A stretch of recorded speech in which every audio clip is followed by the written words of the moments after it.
That's just the way it is. Boom doom, boom doom, boom doom. I need a new laptop. Boom doom, boom doom, boom doom. That's just the way it is. Father's Day is coming up. Yeah. And the home of the brave.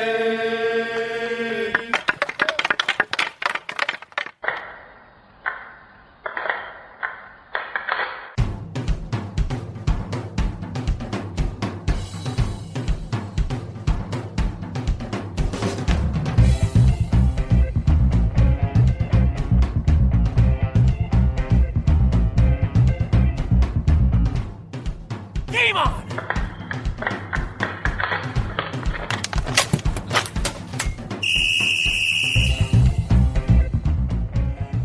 Welcome to episode 56 of the Hit the Deck podcast, where we talk deck hockey, street hockey, ball hockey. It's hockey in sneakers. And we are here back for another episode of Hit the Deck. In spite of our best efforts, we are managing to crank out an episode of this podcast.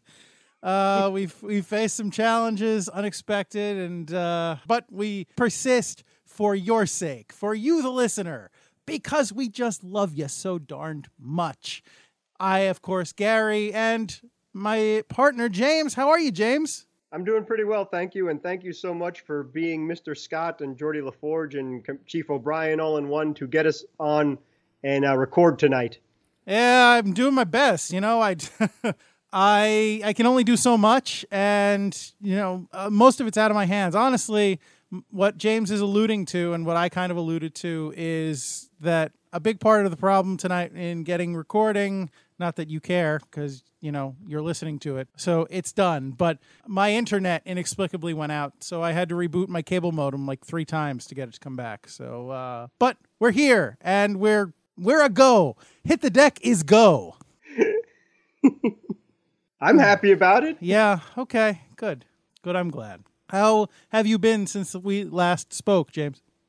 Pretty well, thank you. Just trying to hang in there today with it being so hot and humid. But how about yourself? Yeah, I was also hot, but fortunately my job is well air conditioned. Although in the larger sense, James, I have to be honest, I'm having a bit of an identity crisis at the moment. What's up? Well, so for you, James, I've kind of talked to you about this, but for the edification of you, the listener. So James and I enjoy talking deck hockey with you and doing stuff, hockey-centric stuff. But you know, I am a man of many interests, and I've been thinking of branching out on YouTube and basically on the internet and covering other things that don't involve deck hockey. So I've been trying to, I hesitate to use the word brand, but, you know, I guess technically that's what it would be. So I've been trying to craft my own brand, my own identity on YouTube and on the internet at large, outside of the immediate Hit the Deck sphere of influence, because, as I said, there are other non-hockey related things that I'd like to go into for your, hopefully, enjoyment and the enjoyment of others, maybe who aren't so interested in hockey. However, I've run into some roadblocks. Obviously, my first go-to was the American Rhino, because that is what I am. That is how I always introduce myself on these podcasts. It is how I self-identify, because I am a raging patriot. And, of course, the rhino is basically my spirit animal for reasons that are too complex and ridiculous to go into here on the podcast. But nevertheless, I am the American Rhino. So I looked into it. I actually looked into it a few months ago, and there was some guy on YouTube, I think, who had the American Rhino channel, who'd posted like one video 5 years ago or something. So I figured maybe I'll wait him out. Maybe someday he doesn't have any use for that anymore. But I looked again just a few days ago, and apparently there's an apparel company called American Rhino, and they now own American Rhino on YouTube, Facebook, Instagram, Twitter, and I want to hate them. I can't even hate them that much, because the proceeds for their clothing brand go to rhino conservation in Africa. And, I mean, I'm not a huge fan, given that we are somewhat in conflict regarding the ownership of the American Rhino, name, but not that I have it trademarked or anything. But yeah, so I am a bit despondent and don't know if I even can be the American Rhino anymore. And then today I said to myself, you know what? Maybe I can still be the American Rhino, but I can make my my media empire. Maybe I can make my online identity a little more broad. And it came to me, Rhino Media. Has a nice ring to it, doesn't it? Yes, it does. That sounds really cool. Well, that's what the company that already came up with it like 5 years ago thought. Rhino Media is a huge thing. Well, I don't know how huge it is, but it is an established thing on YouTube already. So I'm at a bit of a loss, and I'm a bit adrift at the moment.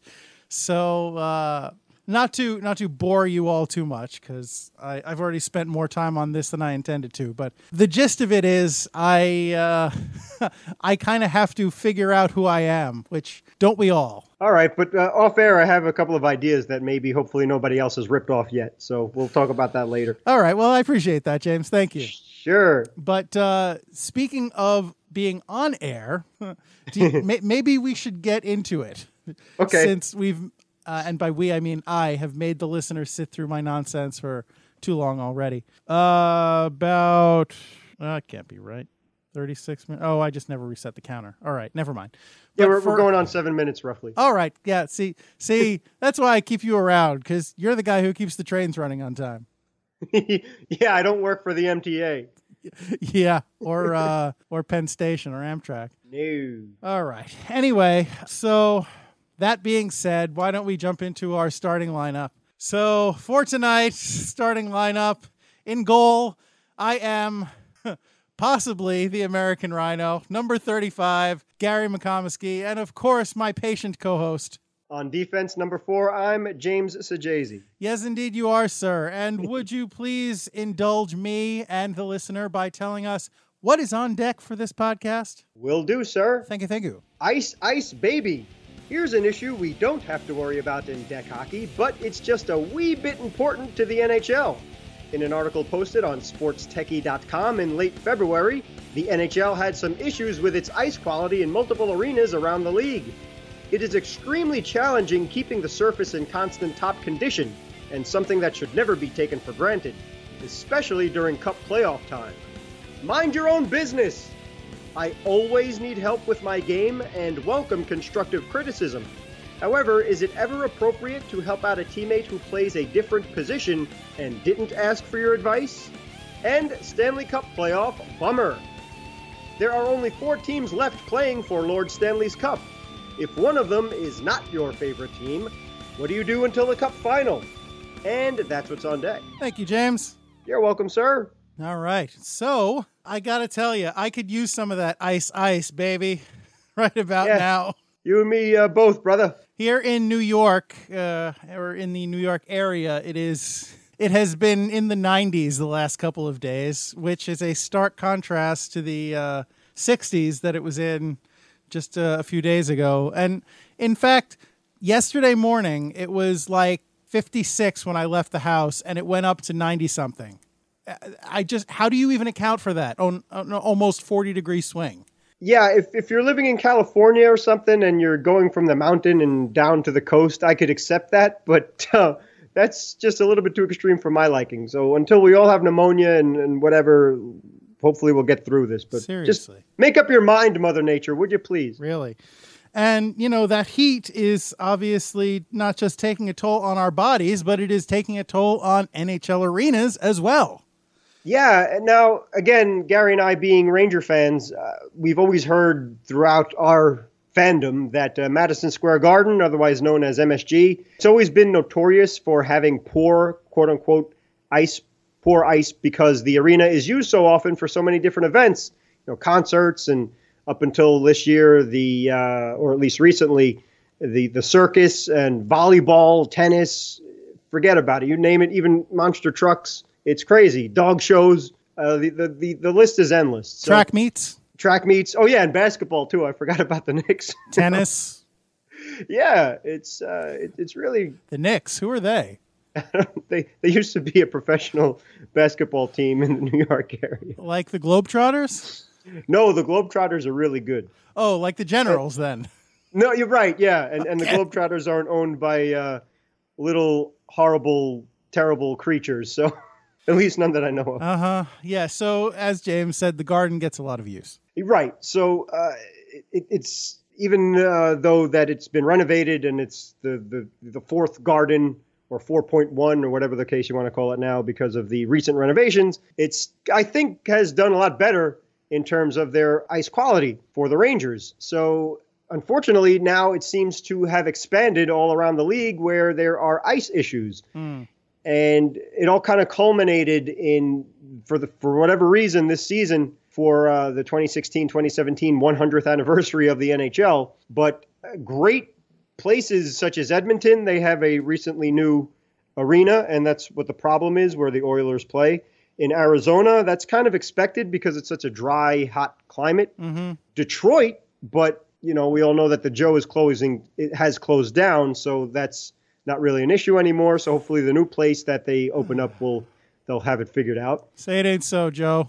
Yeah, Chicago, obviously they were bounced out of the playoffs, which was miraculous as far as I'm concerned, but such a great hockey town as Chicago and the Blackhawks, who have been so great, especially recently. Buffalo, I couldn't believe Buffalo. How could that possibly have made the list of ice problems? Have they ever cracked 70 degrees in Buffalo? I kid. I've never been to Buffalo. I'm sure it gets warm in the summer, but it gets so bitingly cold, it's hard to, even consider that. Yes, exactly. And forget about the amount of snow that they get all the time. It's really tough climate. And then downstate, where I'm pretty familiar with, good old Brooklyn, baby. The Barclays Center has had many, many issues with ice. James, I have good news. It won't be a problem for much longer. Exactly right. So all told, each arena seemed to have gotten its problems solved.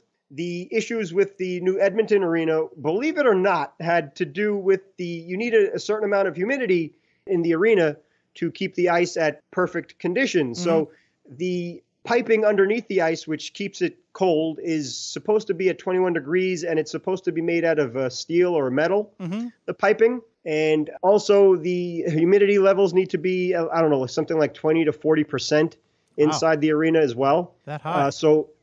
I don't know how that doesn't cause it to melt or whatever, but that just seems to be the science of it. So, it should be between 20 and 40%, according to NHL experts. I'm just going off the top of my head here, but I'm guessing it has something to do with the air being so saturated with water vapor, it makes it less likely to evaporate. Yeah, I'm not going to pretend to be a scientist here, so I'll definitely, that sounds good enough to me. It also explains Arizona, since it's so dry there. It could explain why that's such an issue. But I'm sorry, please carry on. Yeah, it's true because they've been around for quite a while. In Arizona, like 20 years or so? I forget offhand how long they've been there. And plus they were supposed to go away, but whatever. I'm glad that they stayed for the fans' sake. So, but it just seemed to, whatever reason, all kind of culminate in this year. So for the Edmonton problem, believe it or not, between the humidity, it had something to do with the new arena's placement of the banners. So the retired numbers, the Stanley Cup championships, the division championships, and so on and so forth, which I found quite ridiculous. But hey, man, science is a weird thing. So you're saying it's Gretzky's fault? No, it's not Gretzky's fault. Yep, the great one, sabotaging the club where he rose to prominence. That's just I thought better of him than that. Yeah, he was too successful there. There were too many banners to put up for all of their successes. You could just see him and Messier on the bench in the 80s plotting, we're going to win so many cups that someday they're not even going to be able to play here anymore. Yes. Yeah, that'll teach him for supporting us, and I don't know. It also has something to do with the shape of the arena, too, because it's kind of like, which I find very odd, is the Calgary Flames play in the Saddledome because that is actually shaped like a saddle. Sure. And for some reason, the new Edmonton arena, and I don't know what the naming rights is for the new arena, that's why I'm just referring to it as the Edmonton arena, is that it has a similar shape where it's like a saddle shape. So it comes down in the center and up on the sides. And I guess that has something to do with the dispersion of maybe the humidity and the temperature. So all of that had problems for the ice. Isn't one of those Canadian arenas shaped like a cowboy hat? I don't know. I'll have to probably. Look that up. I mean, maybe I don't know. Where do the Hitmen play? Maybe they play in the saddle, the cowboy hat, because the Flames play in the Saddledome. But anyway, that seems to all coincide for Brooklyn's issues, which, as Gary and I have discussed in the past, and any Islander fan, God bless you, that's had to deal with this for the last couple of seasons, is the Barclays Center was not properly designed to be a hockey arena. Originally it was, but the Dolans and other fools had to get their little mitts involved and change the whole dynamic of Barclays Center. So one of the things that we mentioned before is that the piping under the ice needs to be made out of a metal or a steel, and it's PVC piping in Barclays Center. So believe it or not, that has a lot to do with the temperature level being premium, and that thus affecting the ice.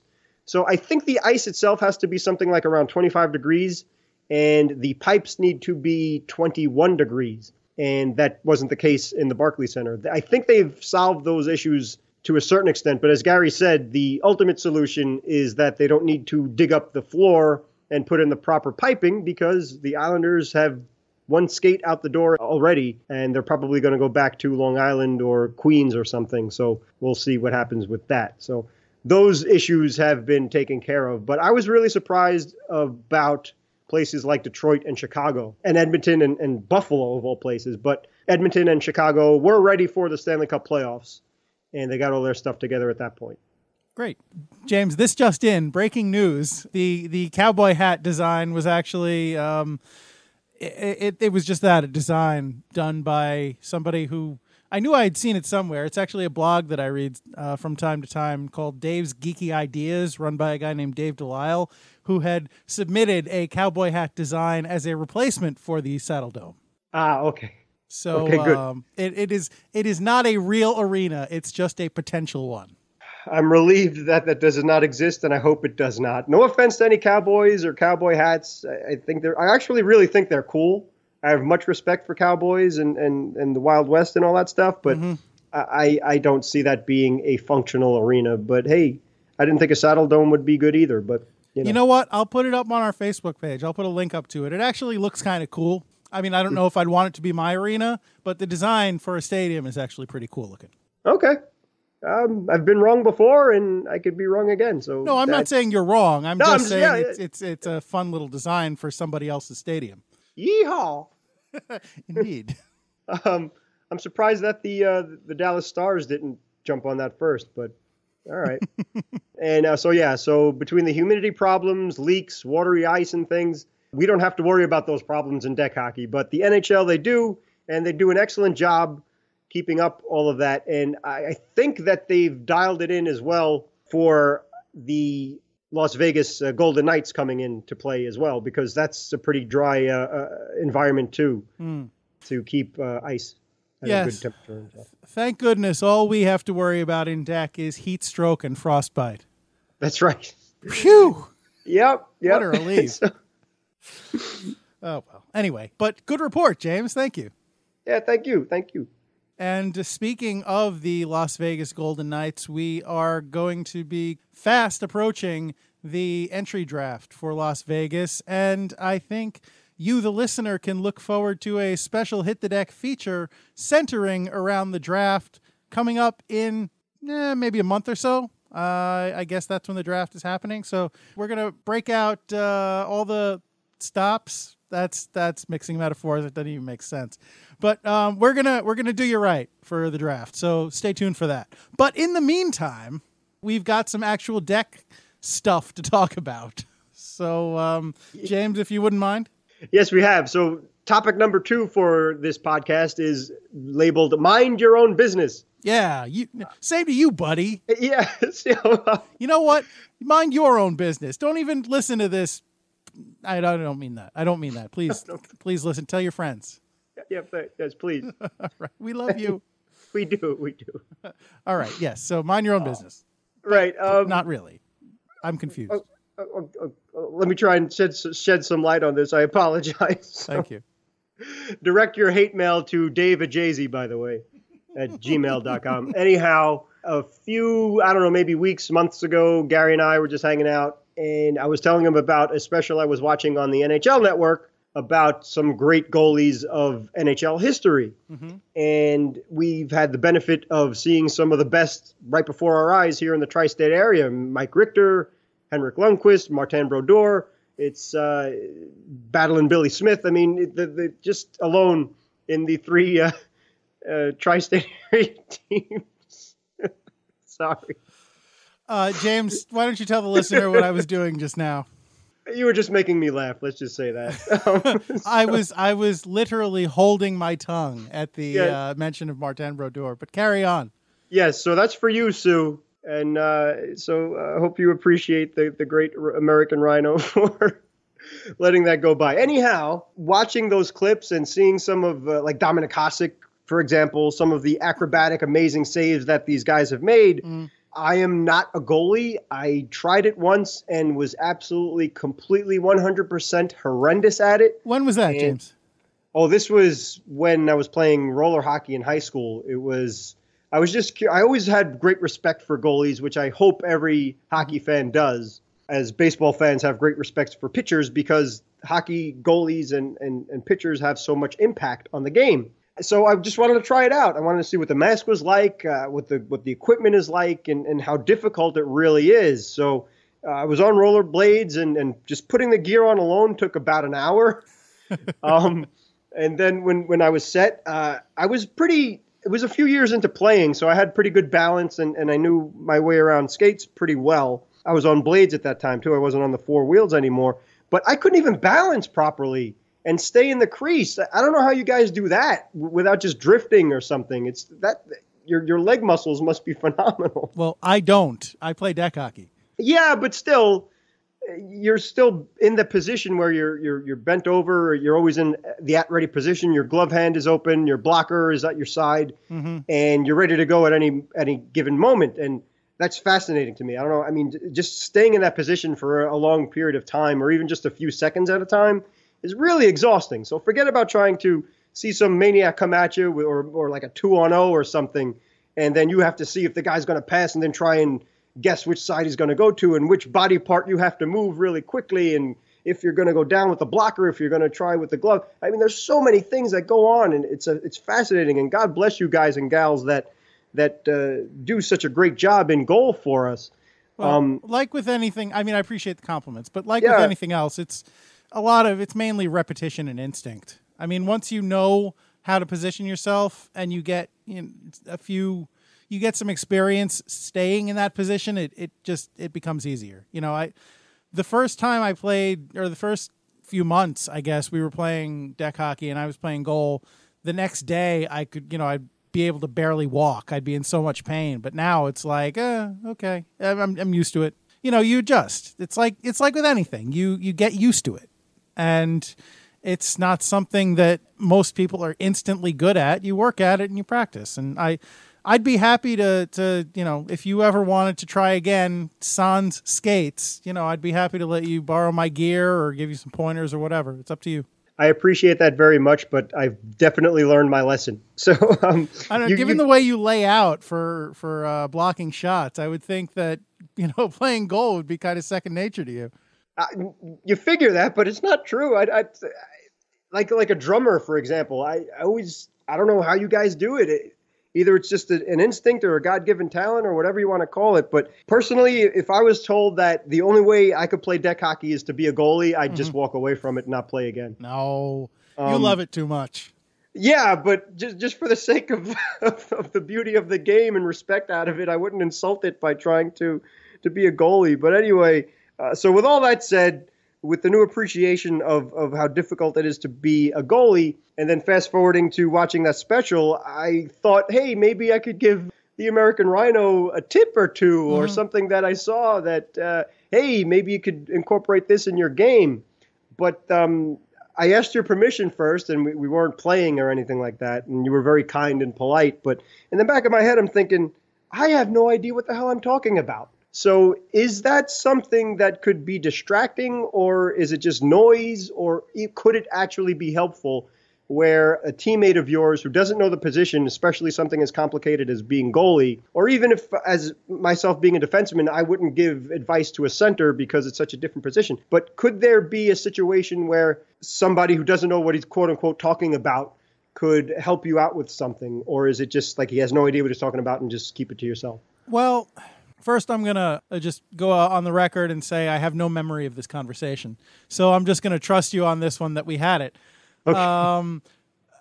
I'm going to say, I mean, everybody's different in how they react to tips or criticism or, any kind of, you know what I'm talking about. But I'm going to say, just as a general rule of thumb, if you notice like a positioning, like a flaw in the positioning or, an obvious hole, then I think it's okay to not, like during the game and start shouting at the goalie, but say, hey, listen, I noticed that you're leaving your 5-hole open when you move across, or I've noticed that, when you cheat up, you're exposing the top left corner or whatever. I think that's okay. Because that's something, as a goalie, it's sometimes hard to notice that stuff because you're trying to I'm moving my hands back and forth next to my head, like you guys can see that.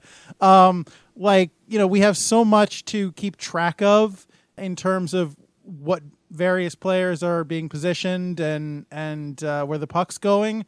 Not dissimilar from what you as a defenseman do, but we also have to be aware of where we are in relation to the net.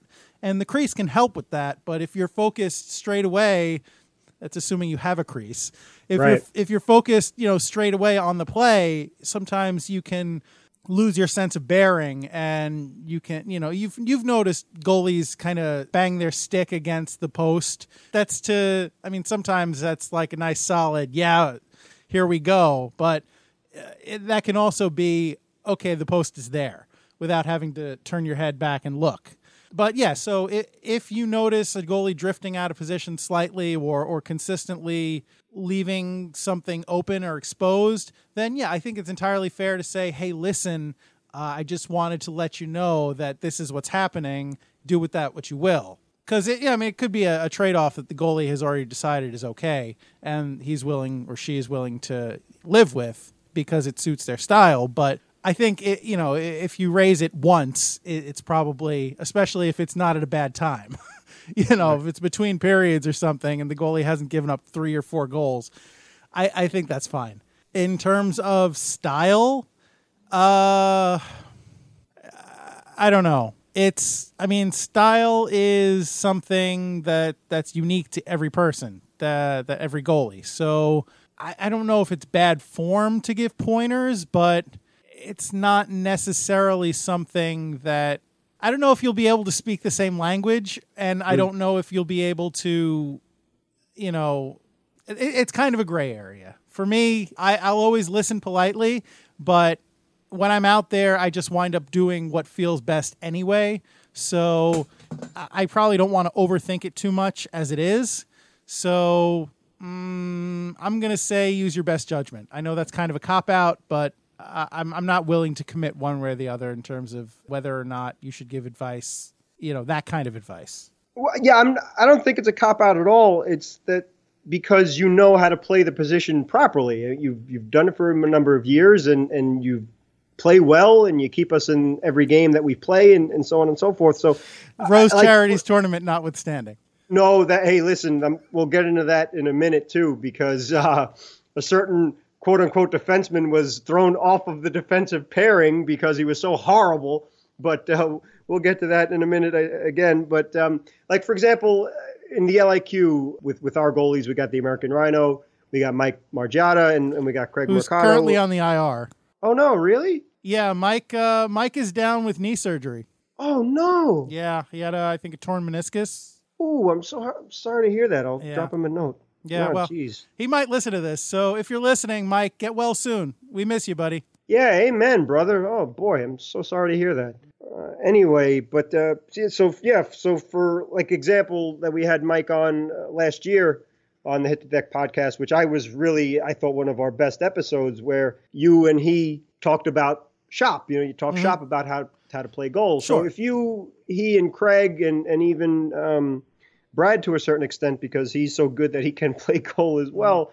If you guys got together and noticed something, then I think that would be a little bit more legitimate and welcomed to share your knowledge, or like you said, like maybe you see something if you're out of position and you don't realize it, and if you get burned by it. But if it's something like you said that you can compensate for, so maybe you look like you're out of position, but you have enough ability to get the stick back properly, or you have enough footwork to get back in proper position, that's exactly right. Like, don't screw with a good thing. So that's what I'm concerned with as well. I don't want to, if I would happen to notice something, which I never have in the years that we've played together, but I wouldn't want to screw with you that, now I put that negative thing in his head, and now Gary's thinking about that, and then we're going to get smoked 10-0 because he was doing something that I thought was wrong, and we ended up getting killed by it now, Yes, I'd much rather get smoked 10-0 on my own merits. Yeah, exactly. At least, okay, fine, it was my fault. I didn't have it that day or whatever, but there's some buffoon who has no idea what he's talking about to get torpedoed by. That's inexcusable. But speaking of being out of position and so on and so forth, the Rose Charities tournament, Game 1, I was on the defense, and I didn't even know which side of defense I was supposed to be on. I think eventually I was supposed to be on the left defenseman. And then I was so horrible that by Game 2, they politely put me on the wing. So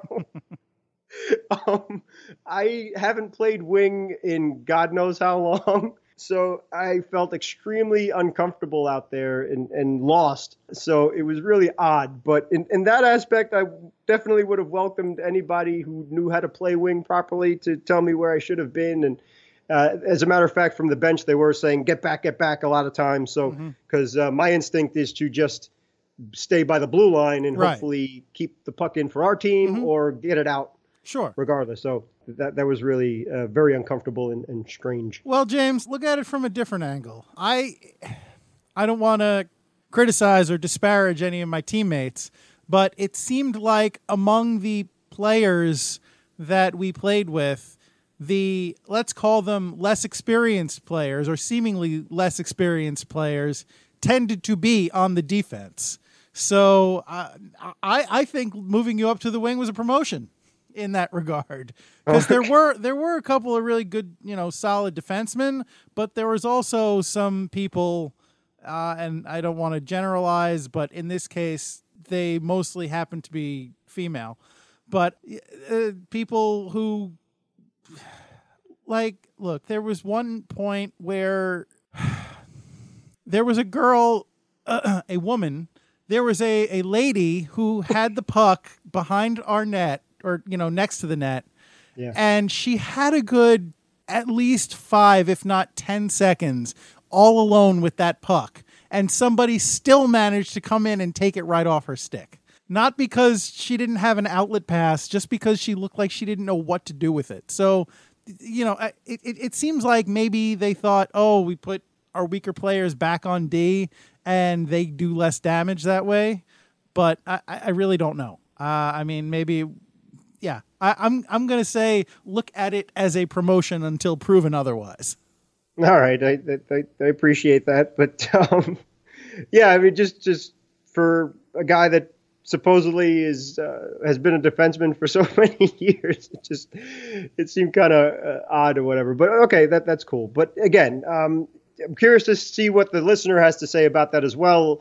If you've been in that situation, like let's say that you're a center and one of your teammates who's a winger or a goalie or a defenseman said, hey, man, you're out of position there, or try and when you're doing a face-off to hold the stick this way. And maybe it was a good advice or maybe it wasn't. So we just like to hear because, again, you're trying to be a good teammate. That's the bottom line. So you just kind of maybe, like Gary was alluding to, is to walk that fine line either between being constructive or just kind of keep your mouth shut and worry about your own position. I think a lot of it, too, is in the delivery. Because if you come up to somebody and say, hey, you were out of position on that play, how do you think they're going to react to that? Especially if you don't know it, they perceive you as not knowing what you're talking about. But if you come up to somebody and say, hey, listen, I noticed a couple of times it looked like you might have been off your normal position, that might be received a little better. So always remember, be constructive, don't be aggressive. And especially if you're kind of, as James alluded to, an outsider,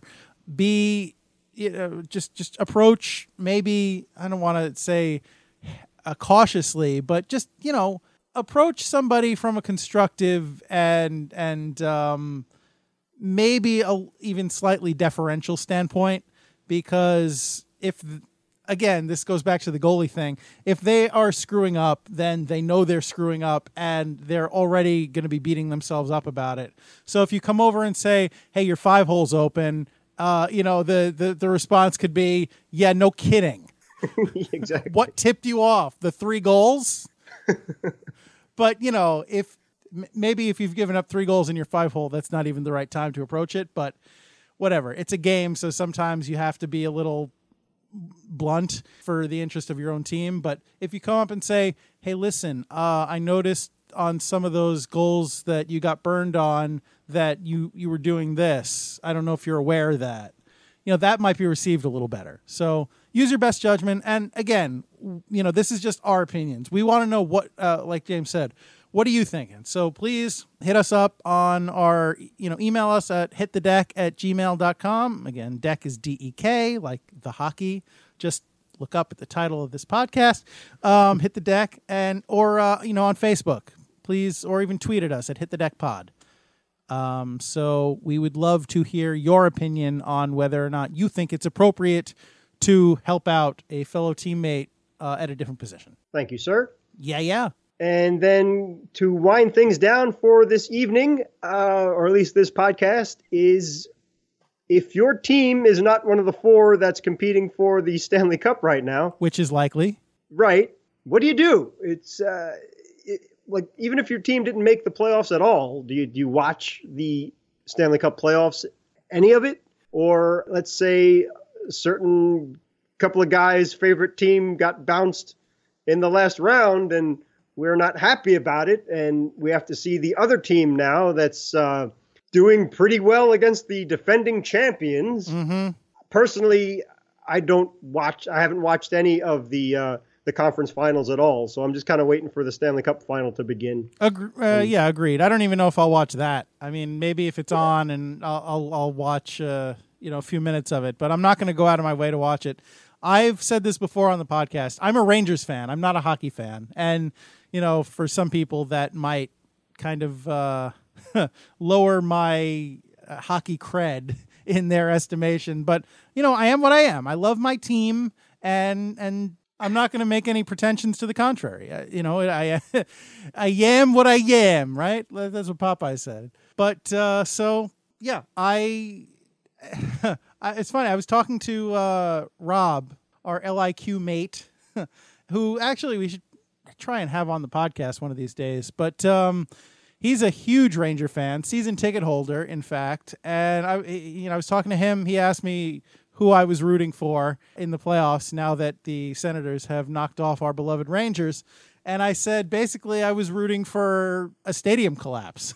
I mean, and I only kind of mean that. Yeah, where's that bad ice now? Yeah. But obviously I'm hurt by the fact that not only the fact that the Senators beat the Rangers, but the way they beat them. So I don't have any goodwill towards them, but I hate the Penguins, and I have for a long time, so I don't want them. I said I'm rooting for the Western Conference, basically. That's my rooting interest in these playoffs, but it is tough. And in terms of hoping for one to advance over the other in the East, it's a tough call for me. There's the old kind of, at least if the team that beat you went to the Stanley Cup, then you got beaten by the best. There's that old saw. But, by the same token, there's a very vindictive, like, well, if we can't win, I don't want you to win either. So yeah. I don't know. It's hard. Fair enough. And also, too, just first world problems. Yeah, exactly. I agree with you 100% in basically everything you said. And that's why teams play locally, because that's the city you're from or the state you're from or whatever. And you have pride in that. And that's why you root for those teams and you love the sport. Mm-hmm.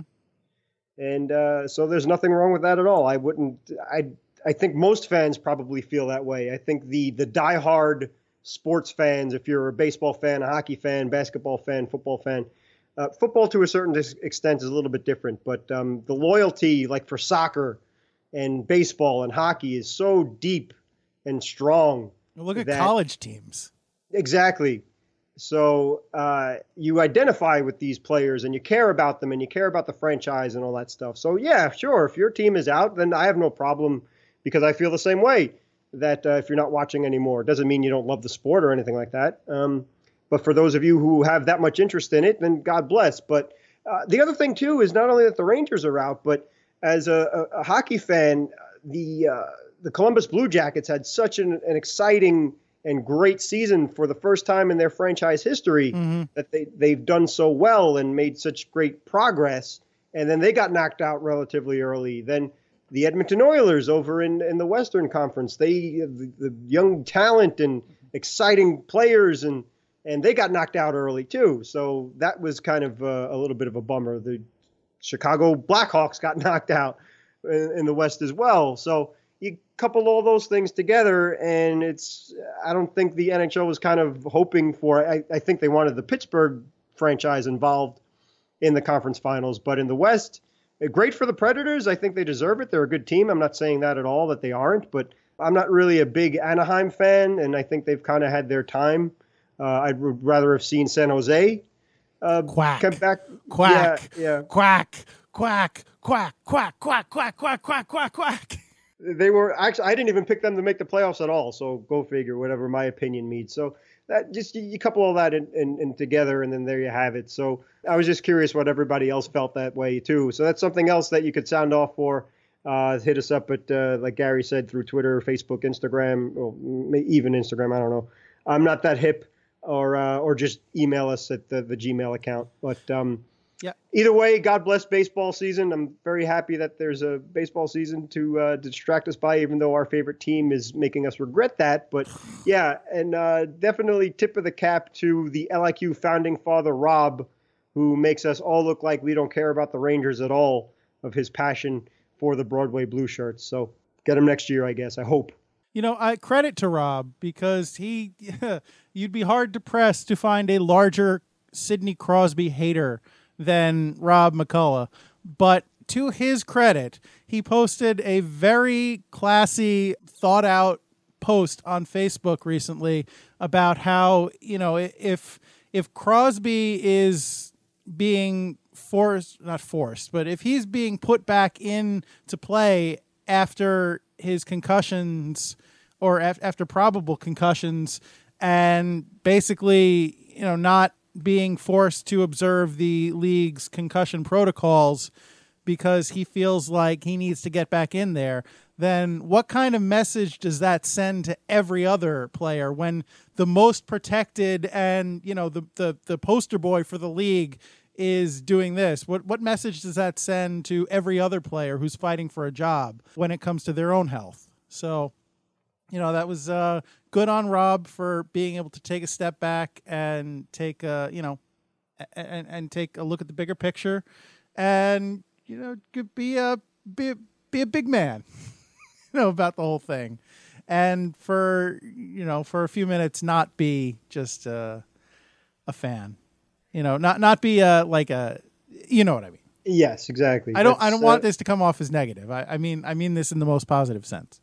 Absolutely. Lesson learned for all of us, because these are human beings and they are making a living this way. So we kind of take it a little bit too seriously to a certain extent.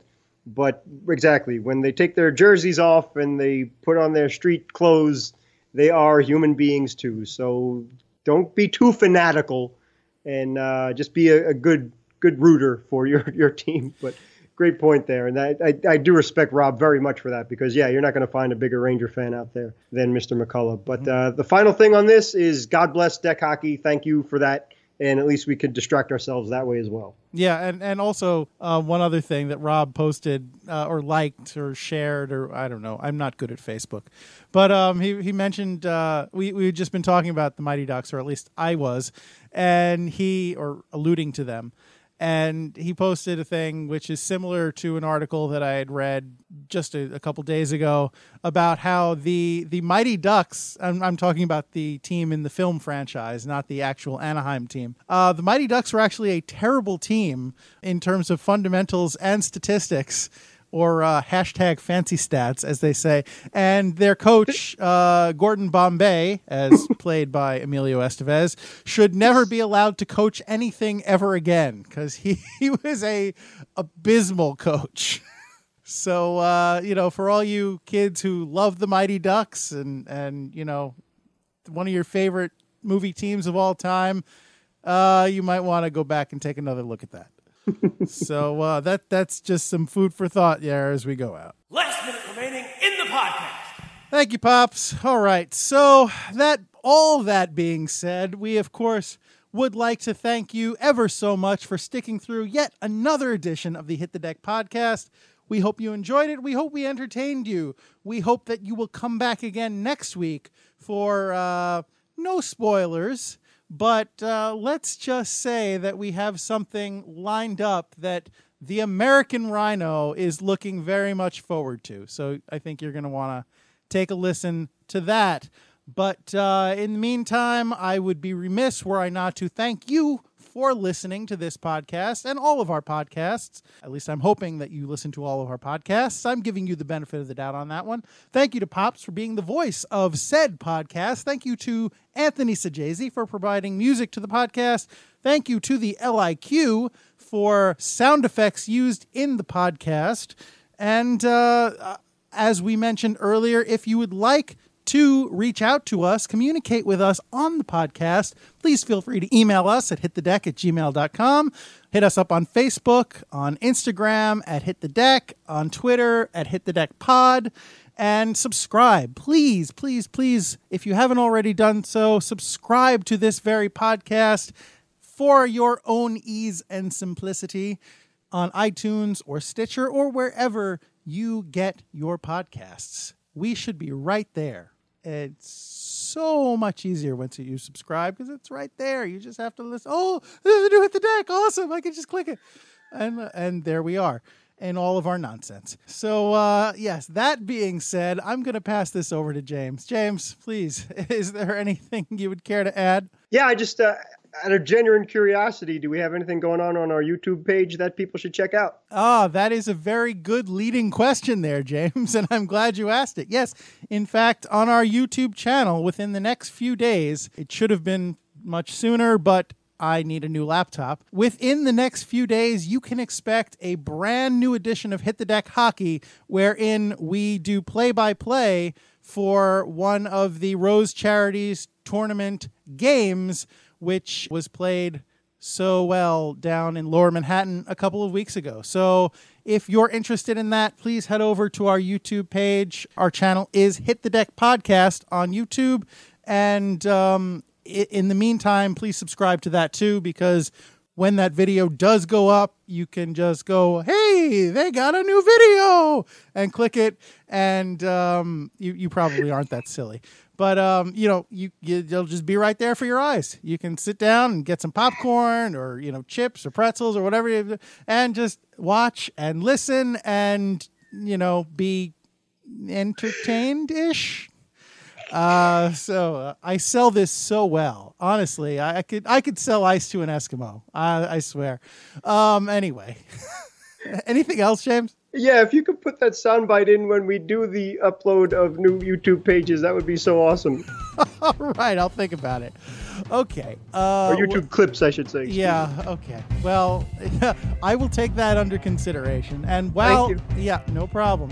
Thank you. And while I am doing that, I would urge you to take into consideration the fact that whether you're out there in the 90-degree heat or in the 0-degree cold, whether you are suffering for the love of your sport or suffering in a different way for the love of your sport, or even just suffering for the love of your team, I would urge you, implore you, and remind you to remember it's deck hockey.